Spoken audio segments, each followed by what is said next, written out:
40,000 गुंडों को जेल भेजने का करते हैं।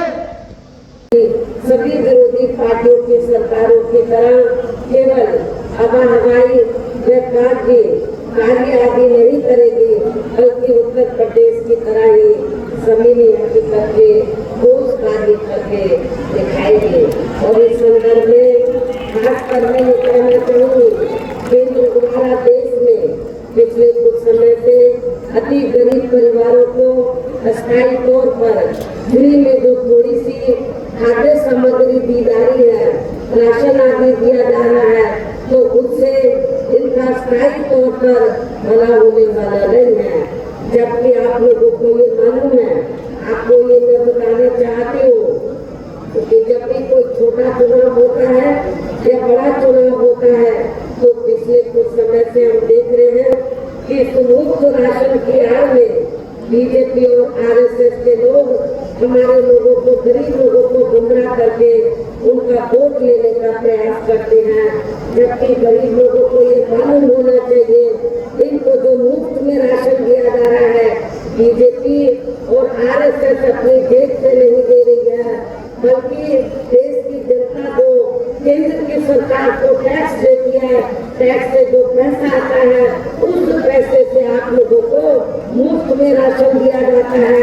ये देश बीजेपी और आरएसएस नहीं है, नहीं केंद्र की सरकार की है। इसलिए आप लोगों को बीजेपी और आरएसएस के बहकावे में कतई नहीं आना है। वैसे भी इनकी ये जटिल समस्या, गरीब लोगों की ये जटिल समस्या देश में हर हाथ को काम देने से केवल दूर हो सकती है, जिसकी तरफ हमारी पार्टी की बनी सरकार विशेष ध्यान देगी। साथ ही देश में पिछले काफी वर्षों से आए दिन बढ़ रही गरीबी, बेरोजगारी व महंगाई आदि से भी जनता बहुत ज्यादा पूरे देश में गरीबी, बेरोजगारी एवं महंगाई आदि भी लगातार काफी ज्यादा बढ़ रही है। देश में हर स्तर पर फैला भ्रष्टाचार भी अभी तक खत्म नहीं हुआ है। ऐसे में अब आप लोगों को देश में हो रहे लोकसभा चुनाव में कांग्रेस, बीजेपी की सहयोगी पार्टियों को भी केंद्र की सत्ता में आने से जरूर होना है। जिनकी गलत नीतियों व गलत कार्य प्रणाली आदि को आप लोग काफी हद तक आजमा चुके हैं।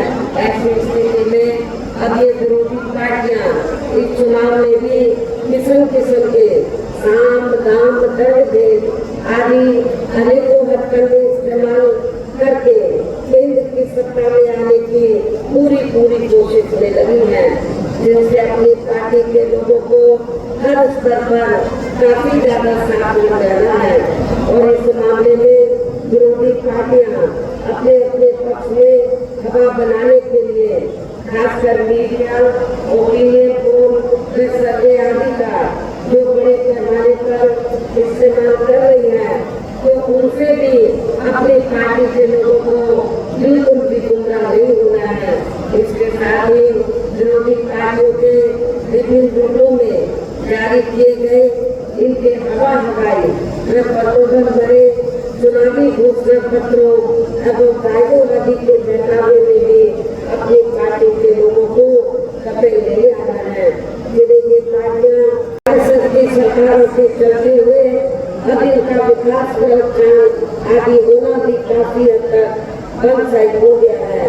आए दिन इन पर खासकर हिंदुत्व की आड़ में हो रही जो जाति भी यह काफी ज्यादा चरम सीमा पर पहुंच चुकी है। इनके साथ साथ अपन कास्ट समाज में से विशेषकर गरीब लोगों की भी हालत हमें तो खास अच्छी नजर नहीं आती है। और इस वर्तमान बीजेपी की सरकार में तो अपर कास्ट समाज में से जो खासकर ब्राह्मण समाज है, उनका बड़े पैमाने पर पूरे प्रदेश में उत्पीड़न हो रहा है। इनकी गलत कृषि नीतियों के कारण किसान वर्ग की आगे कमजोरी की रहता है। साथ ही इनकी गलत आर्थिक नीतियों की वजह से देश की अर्थव्यवस्था पर भी इसका काफी बुरा प्रभाव पड़ा है, जिससे यह विशेषकर छोटे एवं मध्यम वर्गीय व्यापारी वर्ग भी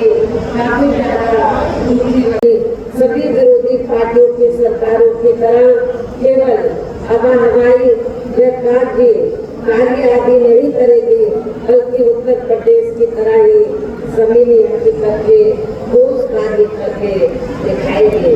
और इस संदर्भ में खासकर मैं ये कहना चाहूँगी, केंद्र द्वारा देश में पिछले कुछ समय से अति गरीब परिवारों को अस्थायी तौर पर फ्री में जो थोड़ी सी खाद्य सामग्री दी जा रही है, राशन आदि दिया जा रहा है, तो उससे इनका स्थायी तौर पर भला होने वाला नहीं है।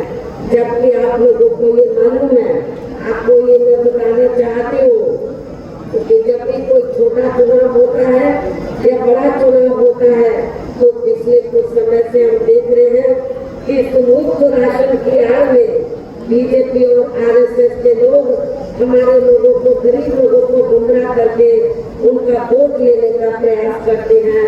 जबकि गरीब लोगों को ये मालूम होना चाहिए, इनको जो मुफ्त में राशन दिया जा रहा है, बीजेपी और आरएसएस अपनी जेब से नहीं दे रही है, बल्कि देश की जनता को, केंद्र की सरकार को टैक्स देती है। टैक्स से जो पैसा आता है, उस पैसे से आप लोगों को मुफ्त में राशन दिया जाता है। ये देश बीजेपी और आरएसएस की नहीं है, नहीं केंद्र की सरकार की है। इसलिए आप लोगों को बीजेपी और आरएसएस के बहकावे में कतई नहीं आना है। वैसे भी इनकी ये जटिल समस्या, गरीब लोगों की ये जटिल समस्या देश में हर हाथ को काम देने से केवल दूर हो सकती है, जिसकी तरफ हमारी पार्टी की बनी सरकार विशेष ध्यान देगी। साथ ही देश में पिछले काफी वर्षों से आए दिन बढ़ रही गरीबी, बेरोजगारी व महंगाई आदि से भी जनता बहुत बना करके मान सम्मान देने का काम आदरणीय बहन कुमारी मालती जी ने किया था। उत्तर प्रदेश में जितनी भी जातियां थी, हिसाब केवट करके मान सम्मान देने का काम आदरणीय बहन कुमारी मालती जी ने किया था। सम्मानित साथियों को निवेदन करना चाहता हूँ, हमारी माताएं आंगनबाड़ी के माध्यम से बीमा करा करके उन बेटियों को भी लखपति बनाने का काम आदरणीय बहन कुमारी मालती जी ने किया। इतना ही नहीं, सम्मानित साथी, नेपाल की भर्ती, कानून गो की भर्ती, बैकलाख समूह का देश की आजादी के बाद खाली पड़ा था, अगर उसको किसी ने भरने का काम किया तो आपकी नेता आदरणीय बहन कुमारी मालती। सम्मानित साथियों, अगर आपने मिर्जापुर से नौजवान के बेटे भाई मनीष त्रिपाठी जी को जिता दिए, दादा चौहान जी को भदोही ने जिता, सम्मानित साथियों, अब हमारी माताएं बहनें बैठी है 24 घंटा के अंदर जो पेंशन बंद हो गया है, में कोई गुंडा दिखाई देता था? बताइए आप लोग, जब पहली बार सरकार बनी तो मसीहा महमूद और कांसी राम साहब ने मान्या बहन जी से कहा, किसान मकान कब्जा कर लिए जाते हैं,